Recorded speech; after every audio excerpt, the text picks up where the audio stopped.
let me wrap this up with at the end of the day.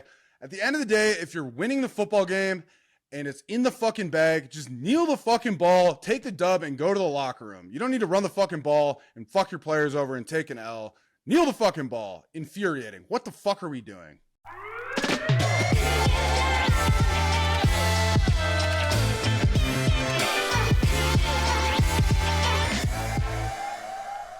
Yeah, what a fucking song, Dr. Facts. What a song. I love it. Welcome back, everybody, to Facts and the King. I am Dr. Facts, Nate Collins, and I'm here with the Butter King, The Beau motherfucking Allen. Butter King. I'm feeling What's butter up, and Beau? back in dairy country, baby. Oh, yeah? How's it been out there? I'm in Minnesota. I'm headed up to my cabin in Wisconsin. Let me tell you what I'm torqued about, Dr. Facts. I'm torqued Cold to in head Minnesota. Cold in Minnesota. No, you're good. I'm fully torqued because I'm headed up to my cabin this weekend, little fall family trip, and I'm going to check out the foliage up at the lake. It's peak foliage season, so some beautiful fall colors. You don't get those seasons in Tampa. What I am torqued about is I am about 80% sure I am making my return back to softball tonight. Let's go. We are on a playoff push, and I think I am getting the okay from my wonderful girlfriend, who has been amazing taking care of our newborn. But I might get the okay to sneak out of the house for 2 hours tonight to participate in the game, and I'm excited. I'm gonna, after this show, I'm probably gonna be stretching for the next 5-6 hours to make sure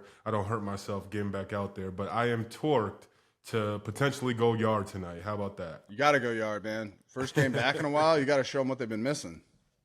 Got to.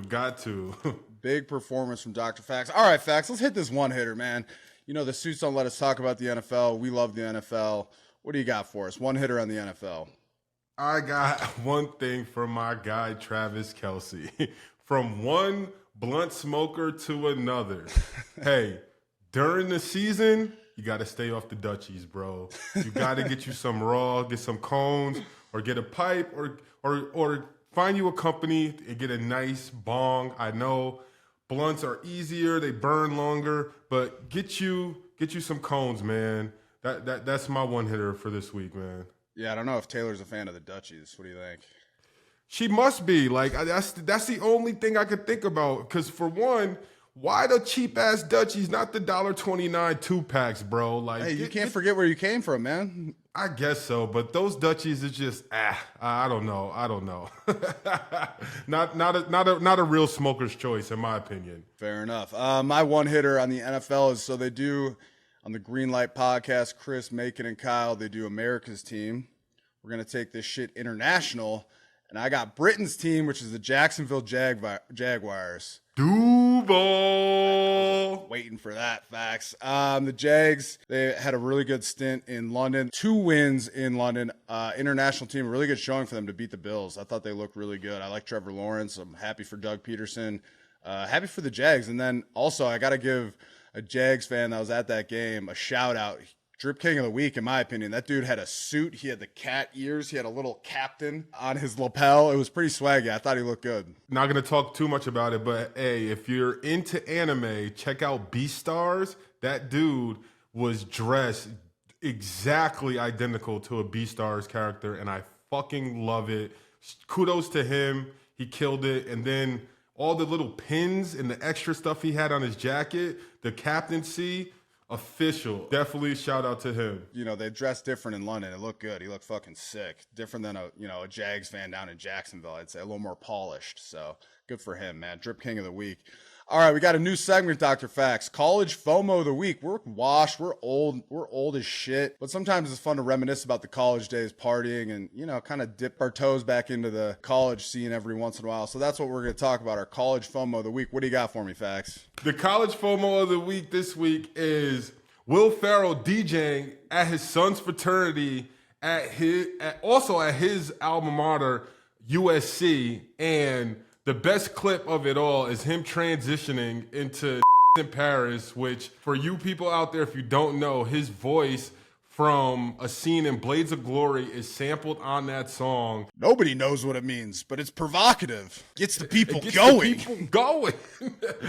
Yo, I when I seen that, I was just like, I was waiting to hear the backstory behind it, and I think that's absolutely dope. But hopefully his son was cool with it. You know, some kids, they might not be cool with your dad kind of overshining you at a party, because Will Ferrell definitely was the focus of that party for sure. Yeah, but if your dad's Will Ferrell, I feel like you're probably used to that. You know what I mean? But that was a sweet scene. That looked like a dope party. Foch, how crazy would the frat have gone if he was DJing back in your frat superstar days at Oh, UVA? it would have been absurd. Like, you would be surprised how much money people will pay to have a DJ come and like to just have Will Ferrell show up at your party. One of my buddies was there and he was texting me and he said it was ridiculous. Quick story. Yo, in high school, I played against Bill Murray's son, and Bill Murray during a football game sat 15 yards behind the end zone, Indian style, with a bongo drum.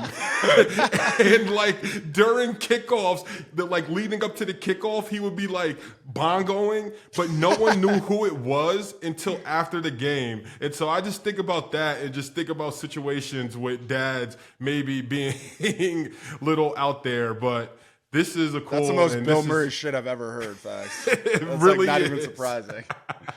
But Will Ferrell, DJing his son fraternity, is our college FOMO of the week this week. Would have loved to have been there. All right, let's talk about some of these Week 6 games. Facts. I know you love the Buffaloes. We're gonna hit this quick. Colorado 27-24 over Arizona State. Back to our winning ways, baby. Let's go. He said our winning ways. Let's go. Shedeur Sanders led a game. A big drive at the end of the game. He went 26 for 42, 239 yards, 1 touchdown. They did it. Yeah, exactly. They did it without their best player, Travis Hunter, who's still, waiting for his big return to college football. Facts, how you feeling about the Buffaloes? They're back? They're back, bro. The fact that they won that game without my guy Travis Hunter, because I'm telling you, when he gets back on the field, the world is going to know and see, like, dang, maybe they could have ran the tables. But I'm just glad that they're back to the winning. And more importantly, they were predicted to win 3.5 games. They already surpassed that. And after the season that they had last year, this is overall a huge win already for them. But hopefully they can keep winning and they keep having a successful season. Quarterback Shedeur Sanders did express some frustration during the game. What Prime said about his son, and he's mad. He's upset with the way it looks. He's upset with the way it's going. He's upset with hit after hit.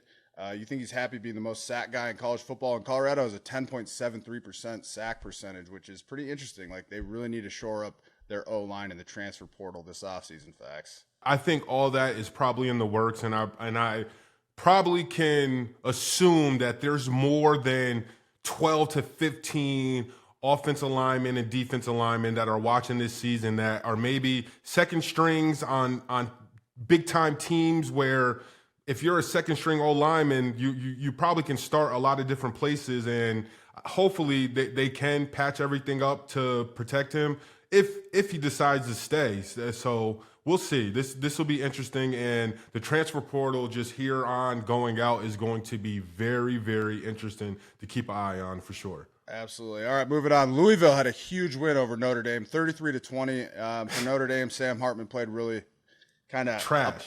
Yeah, not his best performance. 3 interceptions? Ugh. 3 interceptions. He went 22 for 38 with 254 yards, and like you said, 3 picks. Facts. In his combined last 2 trips to Louisville, Hartman has 42 for 73, 525 yards, only 3 TDs to 6 interceptions and 5 lost fumbles. Not his best showing. Allergic to bluegrass.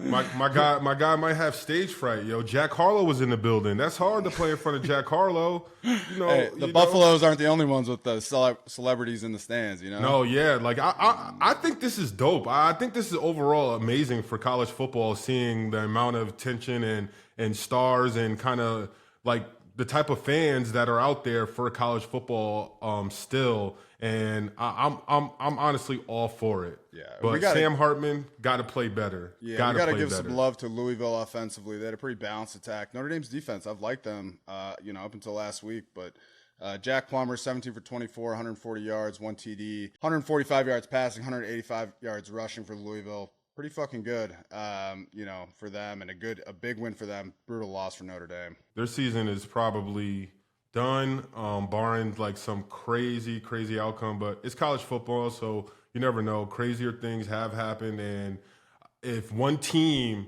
that ends up on the right side of crazy things happening is usually a team like Notre Dame, to be honest. So they definitely have to win out. But it's going to be an interesting college season for the back half of the schedule for everyone. Right. Let's talk about the Red River rivalry. A little fucking tongue twister there. Oklahoma beats Texas 34-30. It's always a big game. Baker Mayfield was at the game, College Game Day and all that shit. But what I thought was the funniest was the quote after the game from Brent Venables, the coach from Oklahoma, who was at the presser post-game and said, "I've been on my knees plenty in this profession, and I've always been able to respond the right way." And you could tell the players on the panel, the media panel, were just looking at each other, trying not to fucking laugh. I thought that was pretty fucking good. Facts. What does that mean? And what is the right way to respond, Coach? Seriously. There's not much you can say to that but laugh. Another fun thing I saw from that, OU's Danny Stutzman and Jaron Kanik got matching horns down tattoos after the win.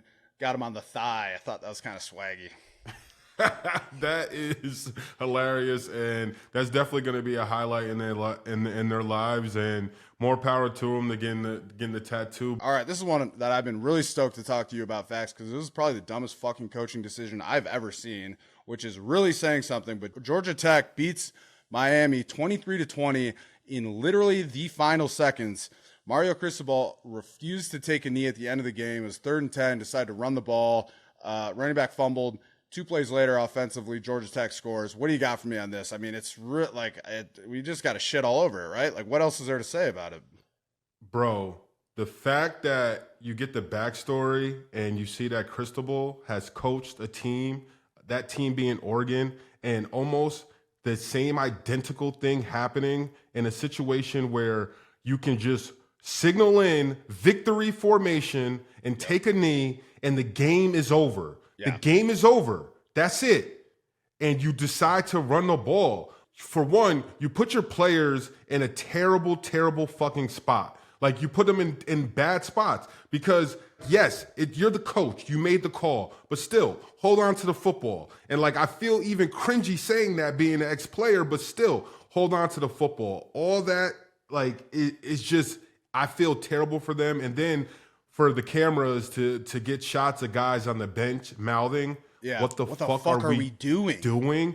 That is just terrible. And then to think that they have the schedule and they were on pace and everyone was talking about, Miami into the Final Four and Miami in the playoffs. And the fact to think that this is something that can and probably will potentially keep them out at the end of the season if they run the table is absolutely devastating. It's infuriating as a player, man. And Mario Cristobal hasn't won a conference home game as Miami's head coach. So, I mean, he's getting a lot of criticism for this as a player. I think it's all deserved, man. I don't know how you can possibly win back your players' trust as a head coach in a situation like that. Like, he's never taken a knee at the end of games. Like, what the fuck are we doing? I completely feel for the dude on the bench. And look, I want to say this. Shout out to Georgia Tech because, not giving up, playing to the last whistle. Yeah, you got that fumble, but you have to go 75 yards in 30 seconds or whatever, how much time was left. You have to actually do it. It's one thing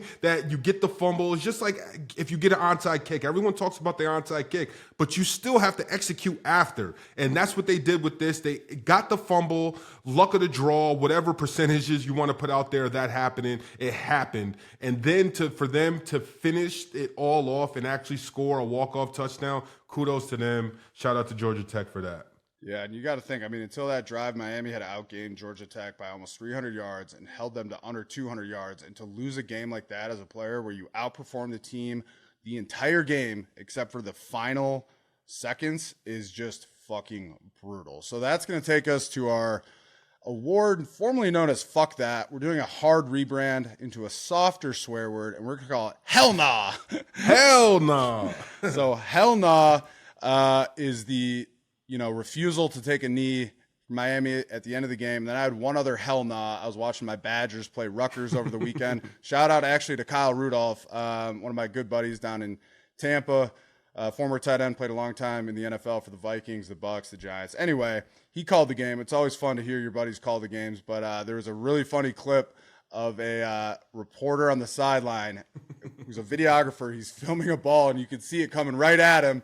And then, he kind of drops the camera, and you're like, what the hell's going on here? And then from a different angle, you can see that the quarterback from Rutgers burned the ball on the sideline, and it hit him directly in the dick. So I got a hell nah for that as well. It's a pretty funny clip. Big win for the Badgers as well. And with that, bring us into our next segment, one of my favorite segments, BMOC, Big Man on Campus Award. And this week, I'll start it off. I am going with the hometown Wahoos. Got to shout them out. We got our first win of the season. We were the only team in America without a college win, and we got a win, and at the perfect time, right before a bye week, so we get to soak in it for 2 weeks. But my big man on campus is theoretically in real life not that big, but Malik Washington, he plays huge. And this past game, he had 7 receptions for 112 yards, averaging 16 a pop on each catch with 1 touchdown. But throughout the entire season, he's shown up in big spots, catching the ball. He's a tough wide receiver. He blocks, he catches the rock. He does everything you need out there. And he is my big man on campus of the week. We walk around Charlottesville with his chest puffed out. All right, my big man on campus, Florida State running back Trey Benson. It's an Oregon transfer. He's 6'1", 223 pounds. Had an unbelievable game versus Virginia Tech. 11 carries, 200 yards, 2 touchdowns, 18.2 yards per carry, and then also 3 receptions for 15 yards. He's the ACC running back of the week. I mean, 200 rushing yards is the most in FSU in a single game since Dalvin Cook in 2016, and he's the first FSU player with 260-plus yard runs since 2012. So unbelievable performance from him. Big man on campus. Good shit, Trey Benson. See you, Trey. Yeah, I see you, Trey. I got something else for you. How would you like to be driving around, a student athlete in a brand new Dodge truck? Fucking awesome. So Utah football players find out that the 85-man roster, so basically all their scholarship players, get brand new 2023 Dodge Ram 1500 Bighorn trucks for the year. How about that, man? Times have really fucking changed since we were in college. This is what I think ultimately everyone thought NIL deals would be like and for situations like this that is actually beneficial for the students. Yes, it's a lease, and yes, they have to pay taxes. And I'm thinking hopefully on the back end, someone is like gonna take care of that for them some way, somehow. But even if they don't, it's a situation where they're in Utah. They're about to get a bunch of fucking snow. You got to get around. Not everyone has the right vehicle. And to have that pressure taken off you as like a student athlete, that is enormous. Like that'll take off like so much pressure. And I think about if I was back in school right now, like in Charlottesville, with a car that the school has given me would be absolutely game changing. Like you get more sleep this way. Like there's just so many different things that this ties into that helps out in a lot of ways that this is dope. I'm a moped guy, facts, but a free car is a free car. How pissed are you if you're a walk-on though? You watch all your boys, like you watch the video, the Utah social media department released an awesome video of all the players finding out that they got these trucks. And it was, I'm not gonna lie, it got me pretty hyped. But how pissed are you if you're a walk-on? Like you're gonna be bumming rides from all your buddies in their brand new 2023, pickup trucks, and you don't get one. You're gonna be buying merch from whatever shirt Fauché has on. You're gonna be a backseat driver. Seriously. So that's our young entrepreneur of the week is basically every single member of the Utah football team that got these free trucks. That's an awesome deal. One more thing quickly, but as a walk-on, you know what this does? You always see those special videos of walk-ons getting scholarship. It gives you that much, hey, you just go hard. You know what I'm saying? Just go hard in practice, and maybe you'll get that day where you go from being a walk-on to a scholarship, and when you get that scholarship, it comes with keys. Next thing you know, you're a truck driver, baby. Very cool thing, though. All right, our FnK Parlay not doing great. We're going to bring my buddy Cam Brate on. We're going to see if he can fucking turn this ship around. Oh, we're bringing him on again? Oh, yeah, we're going to shit all over him. Get ready. So excited to talk to Cam, see what he's got in store for us this week for our college football bets, our FnK Parlay, Cam Brate. Welcome back, Cam. How we doing, baby? You're about 3 for 10 on the FnK Parlay. I see you ditched the visor. You got no pencil behind the ear. Change is good, maybe. What do you got for us? Yeah, I think we should just start fading me. I think that's the segment. Yeah. I make a pick, just pick the opposite. Just pick the opposite. You're supposed to be our numbers guy, bro. You went to Harvard. You're going back to school to get your MBA. What the fuck, dude? Just haven't really seen the board clearly yet. You see how stereotypes work? I followed you because you went to Harvard. It's the Harvard thing. Follow my NFL picks, man. Just got time for college football. No, I'm locked in. I'm locked into college football, guys. Come on. It's a big week for you. Huge. Absolutely huge week. No, didn't I go 500? No. I went 2-3 last week. Don't try it. Don't try it. I went 2-3, man. Improvement. Let's run it through. You had Illinois -3.5. No. You had Red River Rivalry over. Yes. Good shit, Cam. Maryland Ding, ding, ding, ding. plus 19.5. No. Bro, that was a brutal loss. Brutal. Very, Dude, they were in it the whole game. very Dude, they brutal. suck, man. I blame the kids, man. Fuck They them suck. kids. You sound like Mario Cristobal now. Washington State plus 3.5. No. They lost 17-25 They at suck. UCLA. Yeah, they suck. Yeah, Cam Yeah. Ward, not Dude, the best Wisconsin sucks. Whoa, whoa, whoa, Wisconsin sucks. whoa. They lost to Washington State, man. They suck. All right. Oh, Texas Tech, Baylor. Come on. Okay, yeah, you got Texas Tech Baylor. And then Ravens -3.5. No. Bro, their receivers are so bad. What are they doing? They can't catch the ball. Blame Did the you guys kids. watch that game? Yes. Yeah. A lot of drops. A lot of drops. It was unbelievable. Like, they played so much better the whole game and lost. And haters will say it's Lamar's fault. So what do you got for us this week, Cameron? First off, I'd like to issue an apology to all the listeners if you've done any of my picks. But this is a big turnaround week, man. Like, I've done a lot of research, a lot of research. Are we done with the lessons? There's always lessons to learn, Max. Come on. Always lessons. No, but I got a couple games I like, looking at the board here. Start off, USC underdogs +3 at Notre Dame. Notre Dame's coming off of a big loss. Dude, I just hate Notre Dame. USC sucks. I'm not like, what am I doing? I've watched the past 2 USC games. Their defense is so bad. Yeah. They're so bad. Yeah. But they're gonna they're definitely gonna cover, no doubt. Okay, love that. This is one of those. This is definitely a fade Cam pick. But yeah, USC +3. We got UNC -3.5 at Miami. Miami. I don't know how those guys Bounce back. follow that coach anymore, Right? bro. Truly unbelievable. Like, what do you say to the players Seriously. when you get back to the locker room for your Cristobal? I'm sorry. It's on me. I'm sorry. I'm sorry for putting you look in the running back's eyes and you say, I'm sorry for putting you in that spot to fumble that ball. It's on me. I'm sorry. Because honestly, you say anything else. But like, as a player, like, what? Even if he says that, like, my brother, who doesn't know anything about football except Madden, like, he knows you take a knee there. Yes. To answer your question, as a player, what you do is you go on Instagram and you hit up Shador Sanders and you say, hey, do you think your dad will take me next year? Bro, that was, I mean, a truly horrible loss. Cam, I think what you do, you motivate your players by saying, hey, you guys fucked me. Why'd you fumble the ball? You lean into the villain arc to motivate them. That's the only thing you can do as a coach. The craziest thing is that Cristobal has done that before. Yes. I believe there's football gods, and when you do stupid shit like that, the football gods, they take over, and that's what they did in that situation. Tough to bounce back for him. I like UNC. Agreed. Louisville -7.5 at Pitt. I mean, recency bias. Louisville looked freaking good versus Notre Dame. Good.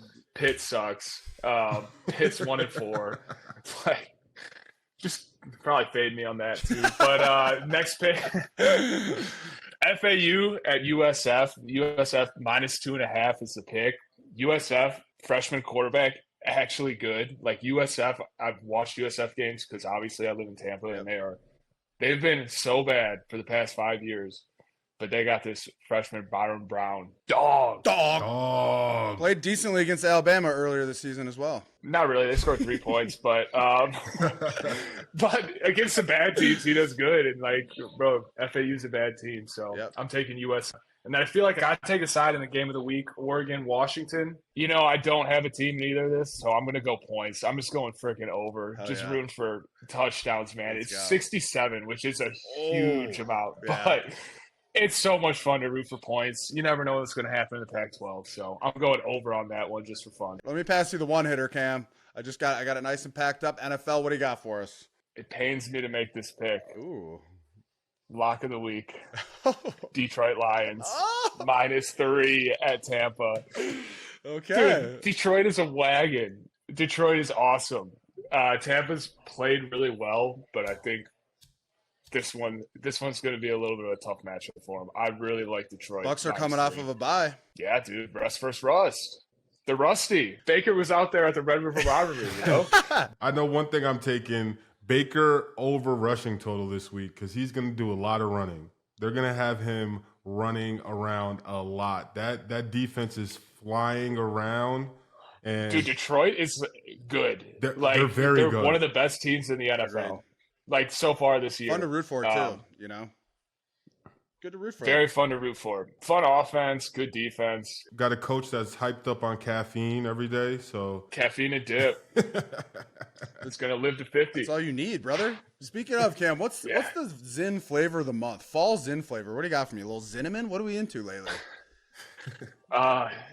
Still gotta rep the OG, the peppermint, man. Wow. Integrity of the Zin and flavor lasts the longest. It's by far the most superior Zin. High quality mouthfeel. But coffee's in with the coffee, Cam. Always. Cam, always a fucking pleasure. Thank you so much. Hopefully this week goes better for us and for you especially. All right, this is my favorite segment. Shit to talk to your girl about. We've been talking about a lot of football, a lot of sports. Probably wondering, what the hell do I talk to my girl about? I got you, the Butter King. So listen up. Shit to talk to your girl about this week is Half-Baked Harvest. I told you earlier and talked about fall, the foliage. Half-Baked Harvest, baby. A lot of really good fall recipes in here. It's the chef is Tegan Gerard, and she's got some really good stuff. Honestly, these recipes are not that hard to do, but let me just open this up. Bro, unless they have versions for air fryers, I'm out. They might, man. You got to page through this thing, facts. Talk to your girl about it. Just open up to a random spot. 1 pot herby buttered mushrooms and wild rice. What a delightful fall recipe from Tegan, Just so excited to try that out. Honestly, prep time 10 minutes, cook time 50 minutes, 1 hour, and you can impress your girl with this delightful fall dish. Come on, guys. You want to know be even more impressive? When you're out there in Minnesota, if you find some fresh wild mushrooms, bro. Yeah. We'll go foraging. We'll go foraging in the fall foliage. Come on. Just you and your girl picking some produce, some hand-picked produce, and then you're making it for her? What a nice little glass of wine. What a nice day. So anyway, guys, Half-Baked Harvest. This is a good one. I don't know if you can catch it. This is her super simple one. Big fan of Tegan Gerard and Half-Baked Harvest. Talk to your girl about it. Impress her. Shout out to you, Tegan. Yeah. Gonna have to check that out for sure. All right, great show, Facts. Love the juice today, Foch. It's just okay from you. Let me wrap this up with at the end of the day. At the end of the day, if you're winning the football game and it's in the fucking bag, just kneel the fucking ball, take the dub, and go to the locker room. You don't need to run the fucking ball and fuck your players over and take an L. Kneel the fucking ball. Infuriating. What the fuck are we doing? 6-0 would have been great. 6-0 would have been fucking great, man. Like, subscribe, check out our OnlyFans. See you guys next week.